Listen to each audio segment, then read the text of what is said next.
बेटा कासगंज जेल में बंद है।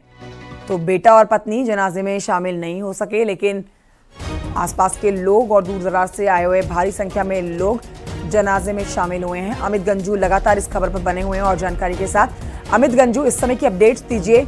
अब इस समय वहां पर माहौल कैसा है? अब तो जनाजे को कब्र में दफनाने की प्रक्रिया पूरी हो चुकी है, तो माहौल पूरी तरह से शांत होगा। बिल्कुल सही आप कह रही हैं। जिस जनाजे को आना था, जनाजा को मुख्तार को सुपुर्द के खाक हो गया, उसके बाद से आप देख सकते हैं। अमित गंजू, आपकी आवाज नहीं पहुंच रही है हम तक, उसको दुरुस्त कर लेते हैं हम, लेकिन तस्वीरें दिखा देते हैं इस बीच हम अपने दर्शकों को। ये तस्वीरें हम दिखा रहे हैं उस समय की जब जनाजा जो है वो कब्रिस्तान के अंदर ले जाया गया। भारी संख्या में यहाँ पर लोग मौजूद थे जो एक नजर भर पाने के लिए मुख्तार अंसारी की नजर जस्ट देखने के लिए आखिरी बार यहाँ इस मौके पर पहुंचे हुए थे। जनाजा जब अंदर गया कब्रिस्तान के, तो वो लोग भी अंदर चले गए जिनको जाने की मनाही थी। लगातार अमित गंजू बने हुए हैं। अमित गंजू से एक बार फिर से हमने संपर्क साधने की कोशिश की है। अमित गंजू, इस समय की क्या स्थिति है वहां? देखिए, मैं आपको बताना चाहूंगा स्थिति की बातें, स्थिति नॉर्मल हो चुकी है। अब खुद देखिए पुलिस के अधिकारी पेट्रोलिंग कर रहे हैं और हमारे साथ बलवंत जी हमारे साथ मौजूद है। सर, सब सकुशल संपन्न हुआ? सर, कुछ मिसअंडरस्टैंडिंग लोगों की दूर हो गई? ऐसा कुछ नहीं। ये सब आप वापस जा रहे हैं सब अपने अपने घर को जा रहे हैं।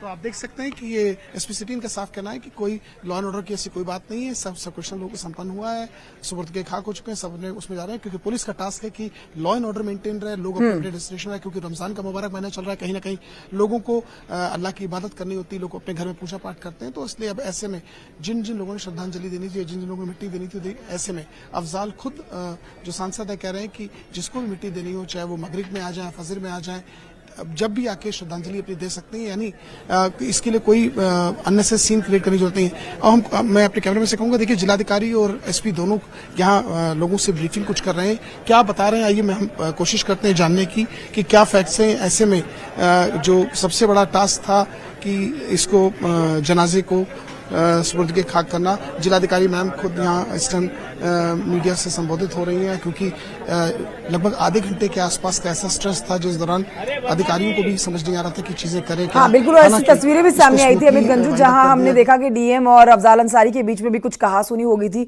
वो वाकया क्या था? क्या ऐसी वजह रही थी कि थोड़ा सा जो है हम तस्वीरों में दिखा रहे थे कि कुछ बात ऐसी हो रही है जिसमें गहमा गहमी बन रही थी? जी, मैं आपको देखिए बताना चाहूंगा कि कहीं ना कहीं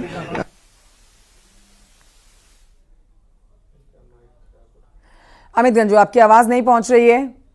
तस्वीरें दिखा रहे हैं हम और हमारे सहयोगी जानकारी दे रहे हैं। हालांकि टेक्निकल कुछ खराबी है, उसको दुरुस्त करके एक बार फिर से लौटेंगे अमित गंजू के पास। फिलहाल आपको बता देते हैं कि इस समय माहौल बिल्कुल शांत है और सुरक्षा व्यवस्था जो वहां पर चाक चौबंद की गई थी वो कामयाब हुई है, क्योंकि बीच में ऐसा मौका आया था जब हल्का फुल्का बल प्रयोग करना पड़ गया था जनाजे को कब्रिस्तान अंदर कराने के दौरान, क्योंकि भारी संख्या में लोग वहां पर मौजूद थे। बांदा जेल पहुंची जांच टीम, मुख्तार के मौत की जांच करने पहुंची है यहां बांदा टीम। आज सुप्रीम कोर्ट में इस मामले पर सुनवाई भी होनी है। तो आपको बता देते हैं कि जज, एसपी, डीएम और जेलर जांच करने के लिए यहां पहुंचे हुए हैं। न्यायिक और मजिस्ट्रियल जांच करने पहुंची है टीम। बांदा मंडल कारागार में टीम इस समय मौजूद है। संकेत मिश्रा मेरे सहयोगी और जानकारी देने के लिए मौजूद है इस समय फोन लाइन पर। संकेत, क्या हालचाल बांदा जेल में? बिल्कुल, बांदा जेल में जिस तरीके से मुख्तार अंसारी की जो मौत हुई थी और उसके बाद न्यायिक जांच के आदेश हुए थे, ये जेल मैनुअल के हिसाब से आदेश दिए गए थे। और अब आज बांदा जेल पहुंच चुके हैं जिला जज और वहां के पुलिस कप्तान, डीएम और जेलर मौजूद हैं। न्यायिक और मजिस्ट्रेट जांच के लिए ये बांदा मंडल कारागार पहुंचे हुए है पूरी टीम। तो जाहिर सी बात है कि पूरे मामले की पड़ताल होगी और जिस तरीके से पोस्टमार्टम रिपोर्ट आई है और जो इनका इलाज चल रहा था, इन सभी बिंदुओं पर टीम तफ्तीश करेगी।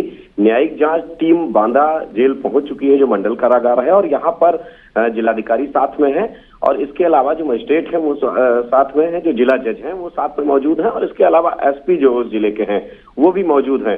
तो जाहिर सी बात है कि सरकार इस पूरे मामले को लेकर गंभीर है। इस पूरे मामले में जांच भी कराई जा रही है, जो जेल मैनुअल के हिसाब से जांच की प्रक्रिया है वो कराई जा रही है, और यही वो वजह है कि कल जांच के आदेश हुए और आज तत्काल टीम बांदा जिला मंडल कारागार पहुंच चुकी है और हर बिंदु पर ये टीम पड़ताल कर रही है। वहां पर बातचीत करेगी, बैरक में जाएगी, वहां के जो अस्पताल हैं, वहां से जो संबंधित डॉक्टर हैं जिन्होंने इलाज किया था उनसे पूछताछ की जाएगी, और इसके अलावा पूरे हर बिंदु पर पूरी तरीके से एक रिपोर्ट तैयार होगी और जल्द ही ये रिपोर्ट दाखिल की जाएगी।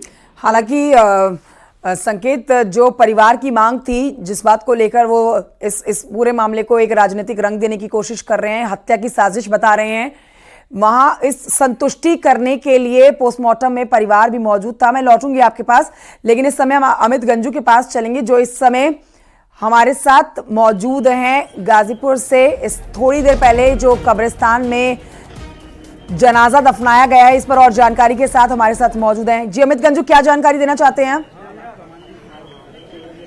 देखिए, मैं आपको बताना चाहूंगा कि ये जिस जनाजा था वो यहाँ पहुंचा और उसके बाद सुपुर्द के खाक हो गया। जिलाधिकारी खुद अनिका जी यहाँ मौजूद हैं और उनसे हम बात करने की कोशिश करते हैं मैम से, और जानने का चाहेंगे कि ओवरऑल कैसा रहा, क्योंकि लंबा एक स्ट्रेस था, लगभग 24 से 28 घंटे का एक स्ट्रेस था, उसको कैसे वाइंड अप किया, इनको देखने के लिए जिलाधिकारी मैम हमारे साथ हैं। मैम, आप लाइव हैं? Excuse ma'am, sir live, please live, please sir.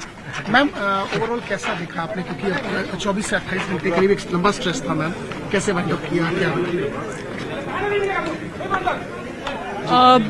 देखिए, हम लोग जिला प्रशासन बांदा के भी टच में थे और यहाँ पर भी परिवार के और कस्बे के सभी लोगों के टच में थे। कार्यक्रम की रूपरेखा पता लगाई और उसके अकॉर्डिंगली डिप्लॉयमेंट रखी है, सबकी ब्रीफिंग की गई है और उसका रिजल्ट है कि आज शांतिपूर्ण ढंग से सब हो गया समाप्त। और अभी भी अपील करती हूँ, क्योंकि 4 जून तक जब तक कि इलेक्शन कंडक्ट नहीं हो जाता तब तक एमसीसी आदर्श आचार संहिता फोर्स में है, तो सभी गाजीपुर के लोग, जनपद के लोग शांति को बनाए रखें और कोई भड़काऊ भाषण, भड़काऊ नारे, वायरल कोई पोस्ट हो जिससे कि माहौल खराब हो, उन पे सख्त से सख्त कार्रवाई की जाए। बस एक आखिरी सवाल मैम, कुछ मिसअंडरस्टैंडिंग वाली बात सामने आई थी, कुछ ग्रीवेंसेस लोगों के थे, लोग जाने क्या था और कैसे इसको सॉर्ट आउट किया गया मैम? देखिए, अनकंट्रोल्ड भीड़ कहीं पे भी टॉलरेट नहीं की जाएगी, तो उसी के संबंध में स्थिति स्पष्ट की जा रही थी, लेकिन ये अच्छी बात है कि सभी लोगों ने इस बात को समझा और धीरे धीरे अपने घर को चले गए। अच्छा मैम, कुछ लोग अभी भी जो नहीं मान रहे हैं, उनको कैसे आप उनको हैंडल करेंगे, कैसे, क्योंकि कुछ हो सकता है कुछ ऐसे मिसक्रिएंट्स हैं जो उनको मिसगाइड भी हो सकता है कर रहे हैं मैम? सब पे नजर है हमारी, people are everywhere, they are watching them, और अगर कोई कुछ करता है तो उसको उसी तरह से भी लीगली टैकल किया जाएगा। देखिए, हमारे साथ जिलाधिकारी, जिनका साफ कहना और मानना है कि जो ये इनका आज अंतिम यात्रा थी उसको सकुशल संपन्न करा लिया गया है, और हमारी पैनी नजर बनी हुई है, क्योंकि जो भी हमारे ऑफिसर्स हैं उसमें अपनी पूरी नजर बनाए हुए हैं, फोटोग्राफी कराई जा रही है और लोगों को चिन्हित भी किया जा रहा है। किसी भी दिशा में, किसी भी दशा में कानून को अपने हाथ में लेने की किसी को नहीं है। जिलाधिकारी का ऑफिसर्स ने राउंड द क्लॉक यहाँ जो मैनेजमेंट किया था उसका असर देखने को मिला। हालांकि क्राउड ज्यादा था, लेकिन अधिकारियों ने इसे मैनेज कर लिया है।